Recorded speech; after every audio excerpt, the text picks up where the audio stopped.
Hi guys, it's Granny Tanner speaking. Welcome to this Manor Lords news video. We got a new update for the beta testing branch. So for all the courageous player who dare to play the beta version that is not yet finished and might have bugs, there we got a new update.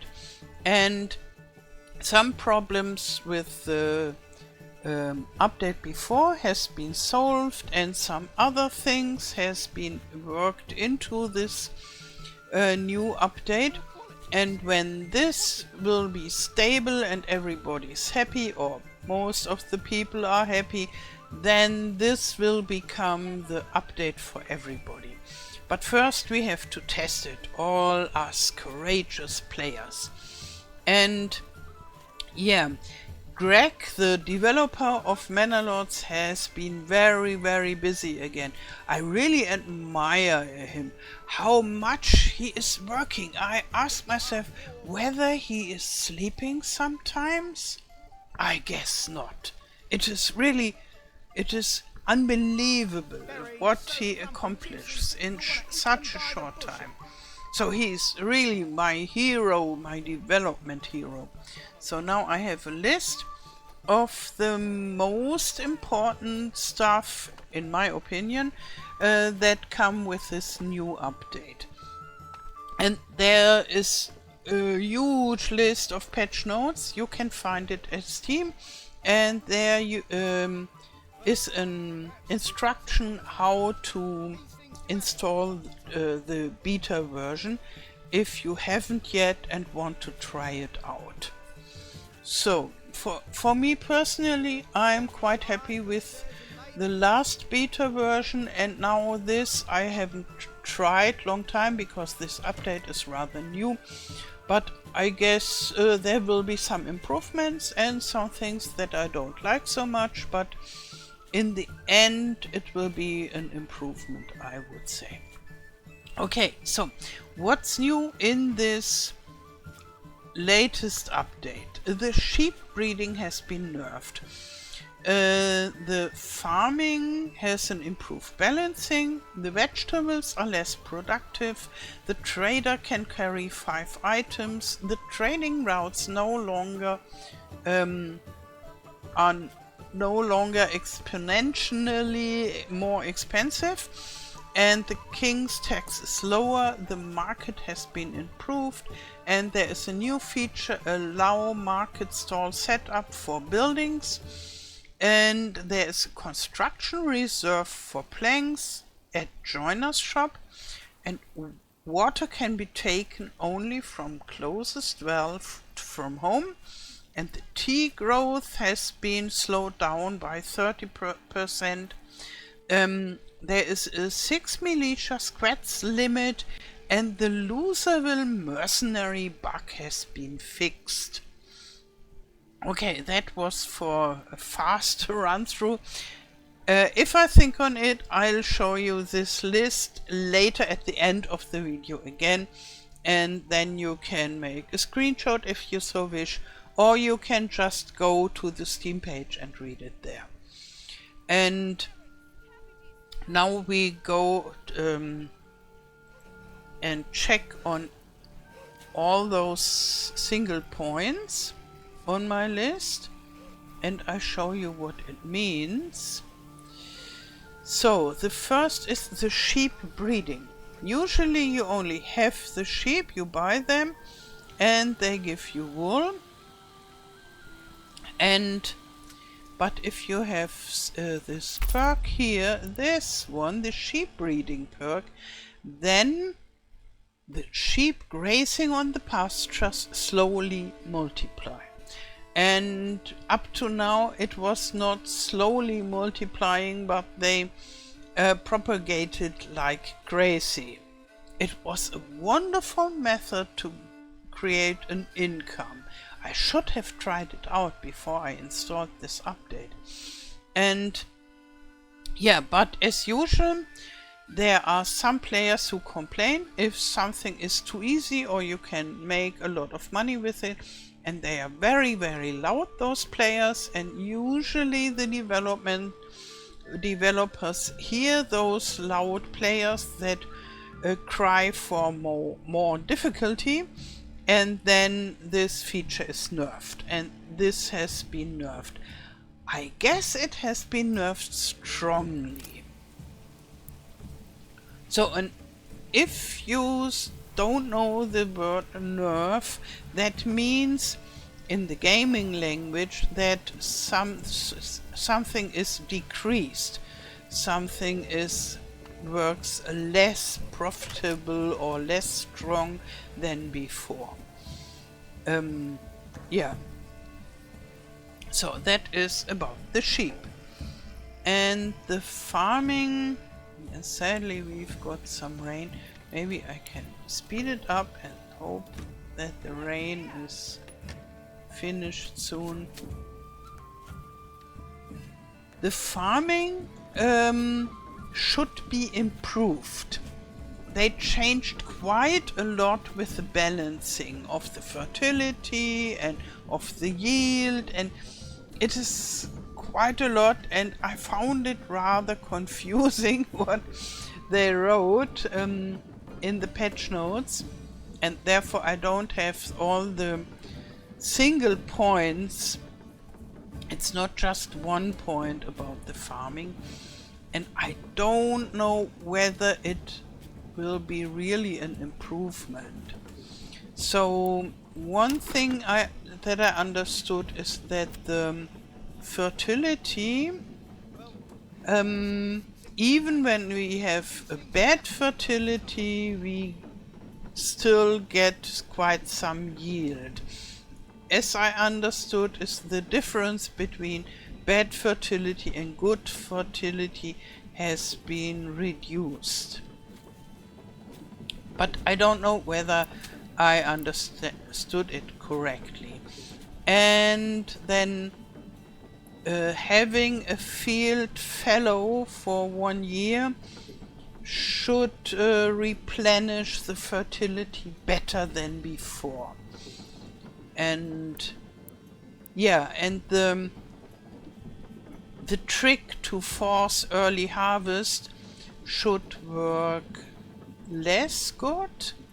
Before, a lot of people who tried to get the best yield out of the fields, they worked a lot with force early harvest, and that is something the developer seems to, they don't want it, I think, and therefore he decided to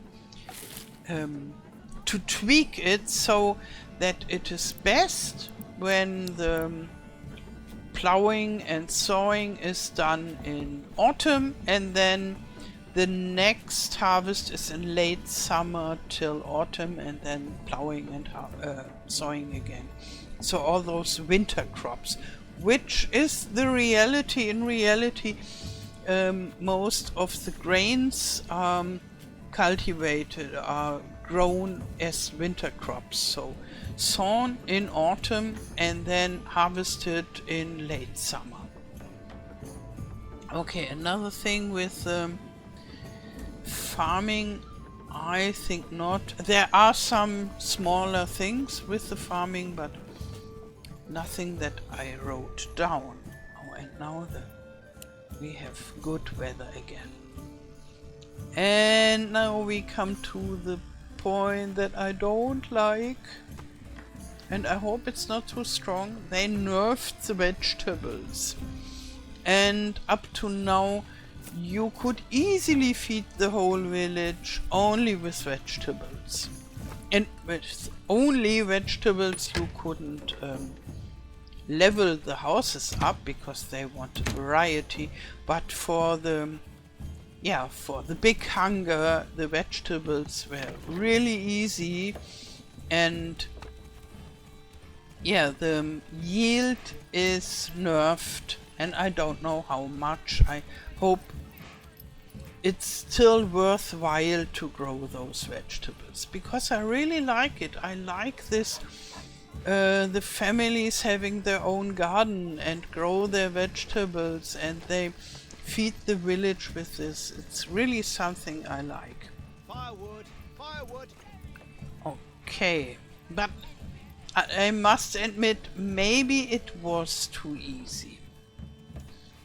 And then we have the trader, and there were some changes with the trader, and I still think they are tweaking the balancing of the trader. I think in future too, because right now it doesn't feel like a completely balanced system. But what I like with the new features with the trading is the trader on foot can carry 5 items instead of 1. So in the beginning, when you have a trader and no horse, then the trader goes to the nearby village, and before it was with 1 item, and now he can carry 5 items. And that should help. I think that should help a lot. Those simple trade routes that you have without this external trade route, that should work better now. I don't know whether it works. I read some messages in the Discord where with previously existing save games the trading didn't work as expected. So maybe there are some problems. But when there are some problems, they are written down in the Discord, and then this will be changed before the update will be released for every player. So don't worry. And that is something I really like about Manor Lords, that if there is a problem, you don't have to think about, oh, this won't be fixed forever, but you can think, okay, if it's a big problem, then it will be fixed really soon. And yeah, that's fantastic. Even with AAA games with hundreds of developers, we can't expect a service like that in all the last years or decades. And in Manor Lords, you really see that the developer is trying and giving its best to make the best out of the game and to work on the balancing. And sometimes it is too much in one direction. But that's okay, because 1 week later or 2 weeks later, this will be changed again, and I really love this. So here the prices of the trading routes are no longer exponentially. In the last beta update, we got the prices of the trading routes increasing exponentially with every trading route you bought. This is to prevent us from having trading with all our goods, so as to we need to specialize and with one village and to think about what we want to trade. But it was ridiculous, the prices, after you bought some of those routes. And now this is tweaked again, and it's better. The prices are lower. Here we have the rather... Oh, this is good. I tell you what is good. Those were the highest prices usually, and this is reasonable. I find it okay. Maybe they will increase it again later on. And then they added the possibility to trade eternally with your different regions that you own via the trading post. And therefore you have this. This is already from the last update. But when it is a trading route that you should need to buy, because you can't trade to the outside with those weapons if you don't buy such a trading route.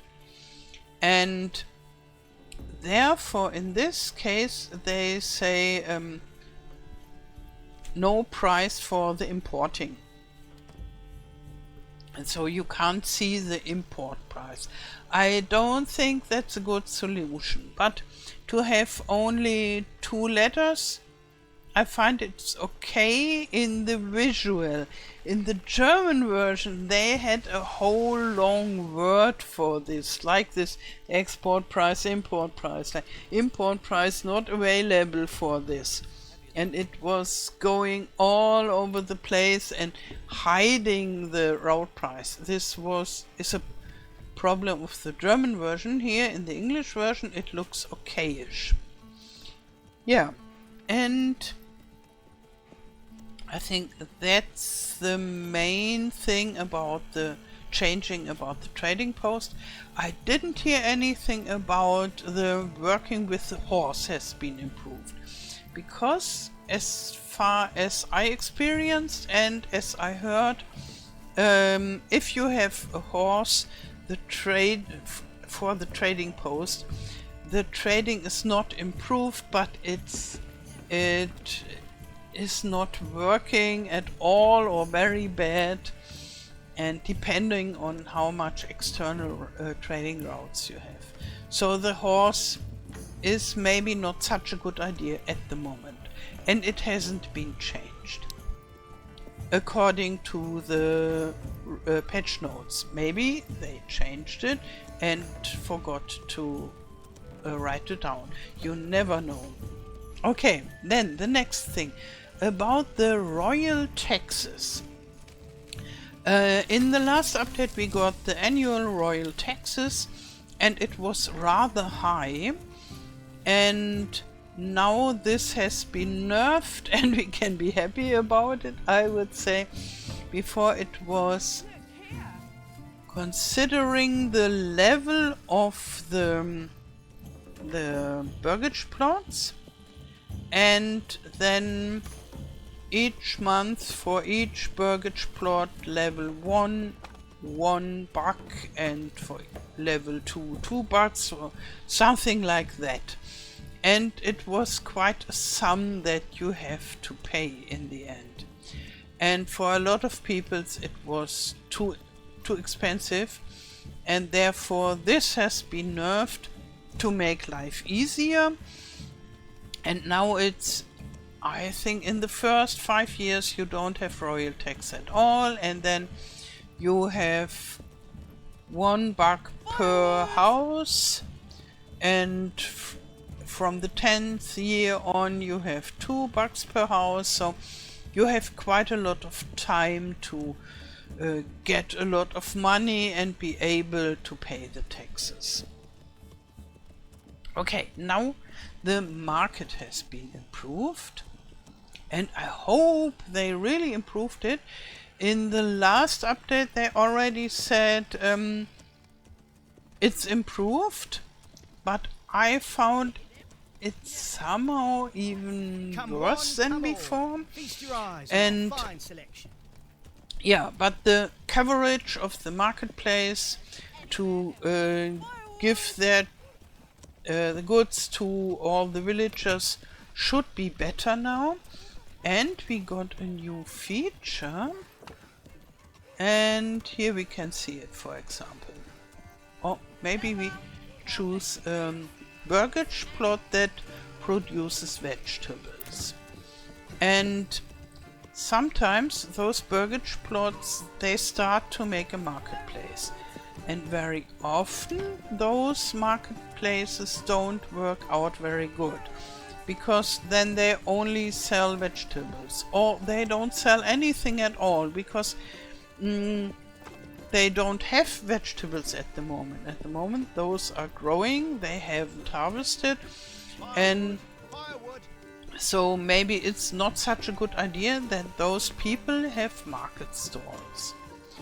Here, oh, they have some vegetables in the pantry. And let's see whether those are having No, they don't have a market store. Come one, come all. But here, the new feature is you can prevent them from having a market store. I think with this family, it's a good idea. I don't want that they have their own market store. And with the joiner, for example, here we don't have the option. Okay, so the joiner doesn't try to have his own market store. Let's see. The cobbler. Okay, if you only want to sell your shoes through the trader but not through the marketplace, then you can prevent the cobbler from having a market store. Let's see whether they have peddling. Yeah, I think they have a market store here. This is interesting. They sell vegetables. Okay, why not? And then this is a good market store. So you have to decide in every case whether it's good that producing family or maybe the weaver's hut or so here, let's say the tannery. We could prevent them from having a market store. And the best solution for markets should be, or has been in the last version, to have your markets as close as possible to the storehouses and the granaries, and then having a lot of people in the storehouse and granary, so more than I have now, and then trying to bring those storehouse people to tend the marketplace, because usually in the storehouses we have the best variety of goods. In this case this is not so perfect. I think, yeah, this is the storehouse for the trading post, so let's better check the other storehouse. Here they have a much bigger variety and more people. And this is my main storehouse, but we only have a small marketplace here. So in future villages I try to have central storehouses and granaries, maybe even several, and then marketplace very close by, and try that more or less only those storehouse workers have the marketplace, because then it's most easy to come to the 100% and all the people are happy. Okay, so next thing. Here at the joiner's shop we can see a new feature about the construction reserve for planks. And the construction reserve has been existing for the timber before at the sawmill, for example. And here I think I bring it up to 20. And this construction reserve helps that, for example, this joiner shop doesn't use up all the planks to produce the shields, but stops when there are only 20 more planks. I think right now we have much more. We have 218 planks, so they will produce and produce. I make it faster to skip the rain. But when we run out of planks and there are only 20 left, then they stop, and then I can still build some buildings, and therefore it's a construction reserve. And this is new for the planks and the joiner's shop. Before we had it in the saw pit with the timber. Okay, the next thing is water can be taken only from the well that is closest to your home. I don't really understand why, but maybe someone wished for it. And I think maybe it will be needed to have more wells then. Did I say wall? I mean well. Okay. And then they nerfed the growing speed of the trees. So if you have a forester's hut and they planted the trees, it will need 30% longer than before. And this is a feature I don't like so much. I think it will still work, and maybe it's true that the forester has been overproductive, or it was too easy for them to keep up with logging camp and the woodcutter lodge and so on. But I find it always sad when trees grow slower. Yeah, and then is something that I don't really understand because I only play peaceful, but maybe you understand it. There is a limit for 6 militia squads. And as I understand it, this is not making it worse, or it's not nerfing, but just the opposite. So you can have 6 militia squads even if you already have your peasants in the militia and some mercenaries and so you are less limited than before. And the height of the limit will depend on your prosperity and your influence and all this and that. And then the Loserville mercenary bug has been fixed. Maybe you know what it means. I don't. Loserville, for me it says when you lost a battle, then this bug has occurred. And now it doesn't anymore. So if you don't understand what it means, you don't need to worry, because the bug has been fixed. And therefore you don't need to worry. Okay, so now I put up the text again. And if you want, you can make a screenshot, or if you want further information, go to the Steam page and read all the little points. It is really a lot of things that Greg has been working on. Berries, and yeah, I praise him for his very, very busy work. A real hero of the game development. Okay. So, and I would like to know from you whether you are playing with this beta version updates, or if you are still playing on the normal branch to be sure that your the version that you are playing on is well tested. That would be really interesting for me. Okay, I wish you a wonderful day. Thank you for watching and all the best. Till next time. Tschüss.